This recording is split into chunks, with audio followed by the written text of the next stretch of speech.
right, Your Excellency, did you play a role in Rigathi Gachagwa's ouster? No. Then are you proud of the process, the impeachment process that many said were flawed that led to your ascension to power as the deputy president? That process you are referring to, I think, involved three arms of government: the executive, the judiciary, and the legislature.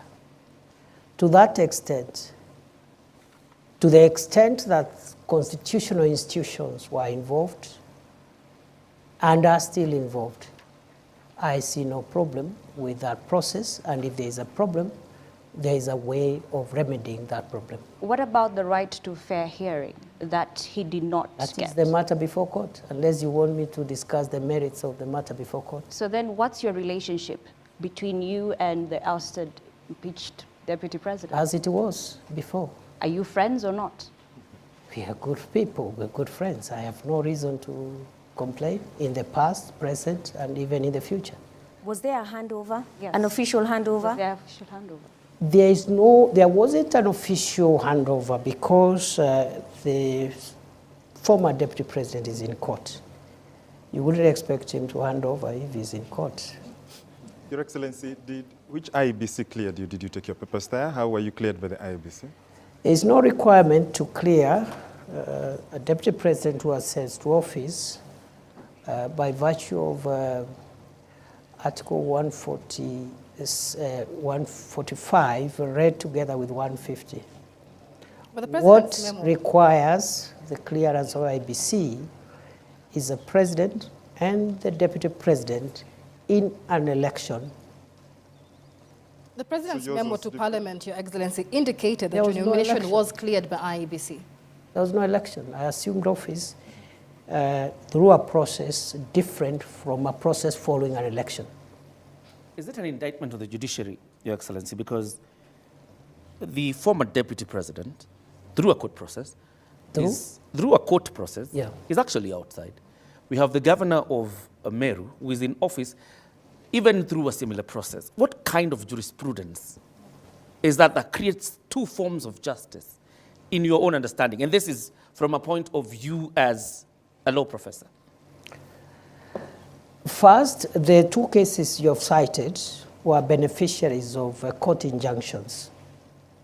The only difference is in one, after the inter partes hearing of the matter around whether or not the injunction should be preserved. In one case, the court found that the injunction needed to be lifted. In the second case, which also there has been an injunction, the court found yesterday that there is no need to lift the injunction. That's the only difference. And it happens in courts all the time, not just in Kenya, all over the world. In fact, the finding of one court is in many cases overturned by the next court the following day. So there is no inconsistency whatsoever. That is judicial practice. A judge, even one bench of 3 judges, one judge will say this, 2 other judges will say different things, on the same subject matter, same articles, same evidence, same parties. That's how, that's the independence of the judiciary is not just institutional. It is individual, it's decisional. Every judge carries decisional independence. Your predecessor, Your Excellency, says the reason you ascended to this position is because you are a yes man. You cannot mount any challenge whatsoever to the president. I'm putting this question to you tonight. Are you your own man? Are you a yes man? I am my own man. On the second issue, I would like to respond as follows. My understanding of the role of the deputy president is not to challenge the president. It is not in the Constitution. It is not in any law. It is not in any practice. That is not the job description of the deputy president. As to whether the deputy president can advise the president, the answer is yes. The oath of office I took has a clause that asked me to faithfully advise the president when my advice is sought. So then where does your allegiance lie? To the people or your appointing authority? My allegiance lies on the oath of office I took. You look at the oath of office, it will tell you where my allegiance is. And are you proud To the of the people manner? of Kenya, to the nation and the national interest, and when my counsel is sought by the president, I must give it faithfully. And faithfully doesn't mean that I do it on the podium. Does it But mean, it means I have to be faithful, and faithfully means it could be different from what the president thinks. DP, are you proud of the manner in which you became deputy president? In 2022, you were a front runner to be running mate to Dr. William Ruto, but you did not get that position. And you actually said you were going to take a break from politics. Are you now proud that 2 years down the line, you are the one who has taken that position after the impeachment on the person who was picked over you? I have no regrets for my occupying this space because I have no reason to regret. It is true I was a front runner to be deputy president in 2022 through a process that was conducted by my party. I was not successful. My brother, Rigathi Gachagua, was successful. I congratulated him, and I said two things. One, that I will support the campaign, the presidential campaign, until 8th or 9th of August 2022. And after that, I will take a break from elective and appointive positions.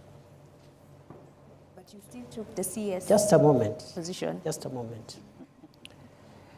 After I made those two very important decisions, which I made after soul searching and consulting everyone who needed to be consulted, my party and its leadership met and persuaded me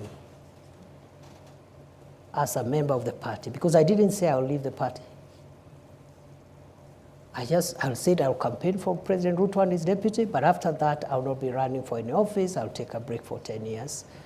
And therefore, the party met and persuaded me to change my mind and accept an appointive position as Minister for Interior, which I accepted. That's all. Are you the kingpin of the Mount Kenya region? Which office is that? Of course, you were endorsed. You are endorsed by a section of members from majorly the East, where you hail from. You never dismissed that. Which office is that? Your Excellency, other than the kingpin issue, there are a majority of members of parliament who met in Nanyuki from the Mount Kenya region, that is before you ascended to the office of deputy president, and endorsed yourself as their link in government. To the executive. You have ascended to that office now. Are you now, have you ceased being their link? Maybe you should ask them. Because I think the members of parliament, because I didn't say it, they said it. So maybe they can say it again if they wish, but to the best of my recollection, those members of parliament had expressed frustrations in getting their constituency development agenda through to government because of the breakdown of relationship they had with the former occupier of this office. And therefore, they asked me whether I could convey their needs to the president. And because I was a member of the cabinet, I saw no problem with that. But whether or not they will continue asking me to convey their messages, it's up to them to decide. Your Come from Excellency. that region. Sorry, you come from that region, the Mount Kenya region. Tharaka Nithi, where you come from, is nestled in Mount Kenya region. I want to know, because Kenya Kwanza had promises it made towards the people of that region. So who will be pushing for the implementation of these promises? That region, like other regions in Kenya, has very many elected leaders. The office I occupy now as Deputy President is an office of the Republic. Unlike other leaders, for example, who have a subnational mandate. And therefore, the way I see it is that the people from the region you're referring to, which happens to be where I was born and raised, have a right, just like the people from the coast, Western, Nyanza, Rift Valley, Northeastern. They have a right to use this office, because it's a national office, to channel their needs, interests to the government. So I see no contradiction, I see no change of position, and the only thing I don't understand is this thing about the kingpin or something. I don't understand it because there is no office like that. Well, and are you still hopeful, and do you think there is a possibility of you becoming William Ruto's running mate come 2027? How would I know? Your Excellency, then you've talked about development and, those members of parliament using this office to lobby for development. Shouldn't then development be a democratic right so that then there is no need to lobby and to push for it? That's not true. The reason you have subnational representation of political leaders, members of the National Assembly, members of the Senate, their mandate is subnational. A member of the National Assembly represents the interests, priorities of the constituency where they are elected. Of course, in the context of a broader national perspective, because some of the things that they want them passed are not projects and programs, they are legislative in nature, and you require the parliament as a whole to support you. For example, recently we had a Sugar Act sponsored by a member of parliament from Western Kenya, where sugar is mostly grown. But it required the votes of the member for the members from Northeastern Coast, where there's no sugar, and Central, to pass it. So the point is this: it is not true to say that a member of parliament does not need to articulate the interest of their people, because they are elected purposely for that. They are elected to articulate those interests and convey them either to the executive, to the legislature, and make sure that those interests at that local level are realized. During your inauguration, when you took oath of office, your boss, the president, Dr. Ruto, said he felt he was a lone voice in the executive. From your interaction, 50 days in, is he still a lone voice? And perhaps you interact with him, he's your boss. I really don't know. Do you think you're I fulfilling? really don't know do you think you're fulfilling how he's that? feeling? Yes. Because again, that's not in my place. Says that I'm doing my best to do my constitutional duty. And that constitutional duty is being principal assistant to the president, and also helping him in the delegated assignments that he has given me. And I'm doing my best. How he's feeling now, I cannot be. It's not in my place to tell you how happy he is. Do you think he's confident of what you're doing? Is he happy with I think your work? so. I have no reason to doubt that he's confident. You've been deputy president for only 50 days now. What would you say is the qualitative difference between you and the former deputy president, given that the operating environment hasn't changed? It would be very improper for me to start comparing myself with my brother, the second deputy president. The president has spoken very highly of your leadership and your contributions, as my colleague George Maringa here says. If the president feels that he has accomplished his key goals and decides not to run for re-election, would you consider running yourself? Do you believe that you have what it takes to run the country? That question is an unfair question. Am I allowed to complain? Why is that? It is an unfair question. Because I have just been entrusted with a very serious and grave national responsibility.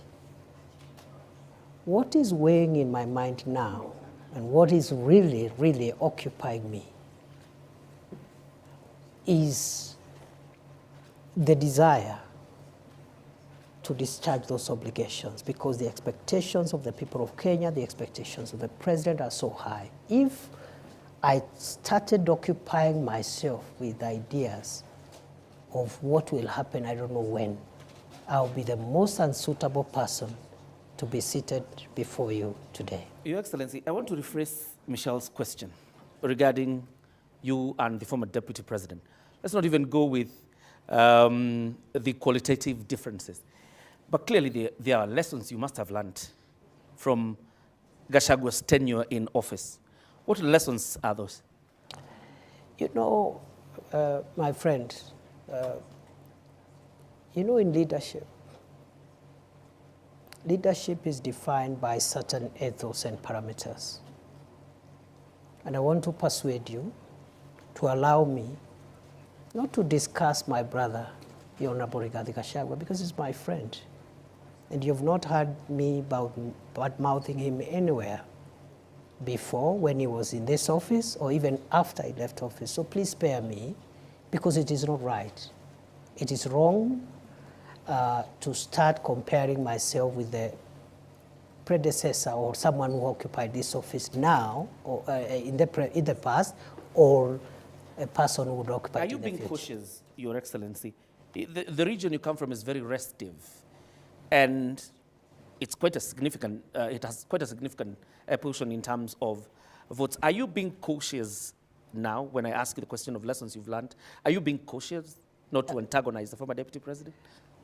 I have no reason to antagonize anybody. For what?